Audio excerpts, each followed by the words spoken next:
Hi, everybody. Here's another pastor's study. It's been a while since I've done one of these, but this week's passage, Hebrews 13 9 through 16, it's got some interesting things in it. It's a little complicated. It's called by some one of the most complicated, argued passages in the book of Hebrews. So I thought I'd take a moment to sort of walk through a couple of those things because in the sermon on Sunday, I skipped a lot of them just really for the point of clarity to focus on I think the heart of the passage and get past some of the details that are could be debated. It's an interesting discussion. It's just not the direction that I felt like God was leading us on Sunday morning. So the passage starts out verse 9, don't be led away by diverse and strange teachings. We just talked previously in the passage about following good leaders and standing on their shoulders and trusting that God was using them to lead his people. And that's great, but then there has to be the other side to say, trust good leaders, don't trust bad leaders. Don't trust insincere leaders. Don't trust false teachers. The New Testament talks all over the place about warnings for false teachers.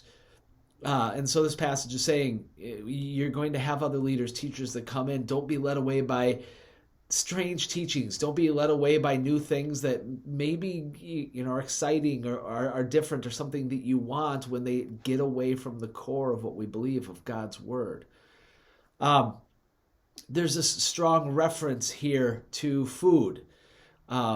It would seem that somehow a teacher had come in and had gained some ground and was teaching something about special meals. So the author here says it's good for the heart to be strengthened by grace, by the grace that God grants to us, not by some special meal, not by some odd ritual that somebody has come up with and is pushing on the people.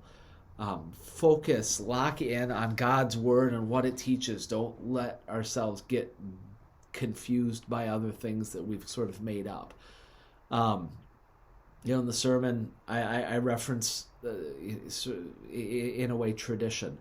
And we say that around here all the time. Tradition is great. Tradition is really useful to us right up until it's not useful anymore. And when it's not useful anymore, we need to let it go.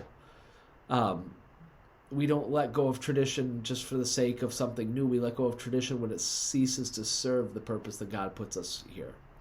And so we hold on to those things in the past, but we focus on the mission that God has given to us.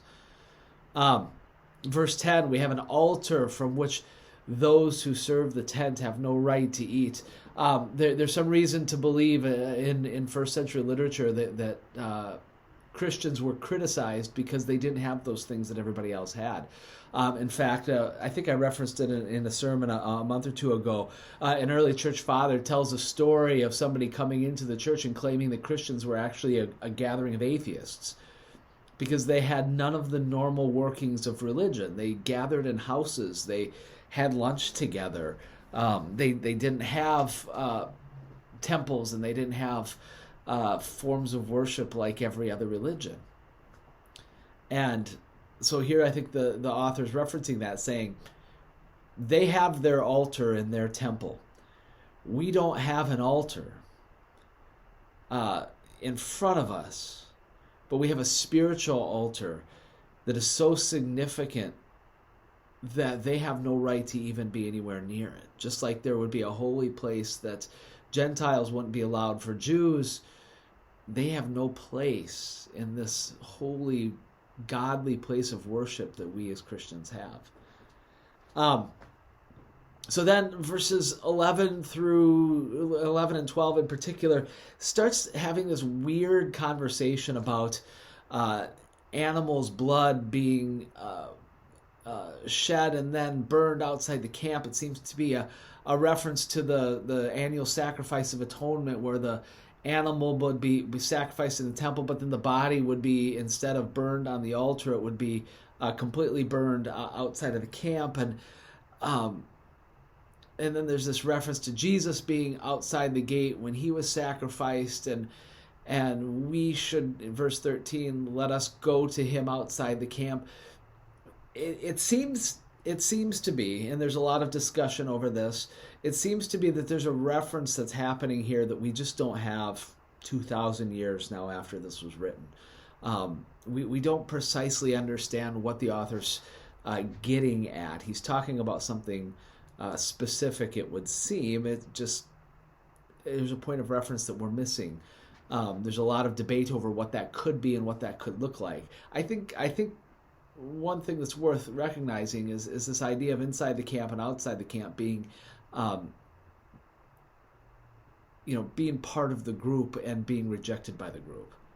One of the things that we tend to understate on the sacrifice of Jesus on the cross is the utter humiliation. We think the physical pain is the worst of it, but this idea that he was viewed by the people who saw him in this earth-shatteringly embarrassing way. He was seen as evil. He was seen as sinful. He was seen as a fool. He got caught. He was weak. Just utter and total personal and emotional rejection. And verse 13 says, let's go outside the camp and bear the reproach that he endured. We can accept that humiliation in the eyes of others as well, who thought Jesus was a fool, who he was weak. When in reality the opposite is true. We don't need to stay part of the group if that's what the group is. We have a fellowship, and it's not in the city, it's in the body of believers. It's in a different city, which is a reference that comes in verse 14, this idea that Hebrews 13, if I remember at the end of 12, talks about the city of God, this very important concept of this grand, beautiful, perfect fellowship of people coming together, living together, being in each other's lives in a perfect way, something we can't experience here and now. It's a great thought, an important thought that's highlighted here. So there's a lot there that's going on, that there's a lot of debate over what it means and what it looks like, but I think that's kind of the thrust in the middle there, that we endure suffering and hardship, but that's not just physical, that's emotional, that's psychological, that's people looking down to us. And we can accept that knowing that it's just a taste of what Jesus experienced. He experienced much more. And if he endured it, we can endure it, and he'll empower us to endure it. And so then the end gets back into what I focused on in the sermon. What is the focus supposed to be? What is our standard supposed to be? We offer up the sacrifice of praise to God. We worship God. We acknowledge God. We identify with God.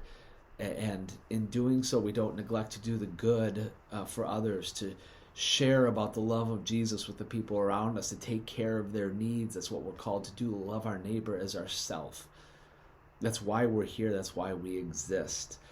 That's why we're not simply plucked out of this body at the moment of justification and brought into that city of God that we're talking about, because we remain here because now that we are followers of Jesus, we have something to do here and now to prepare the way for that coming kingdom.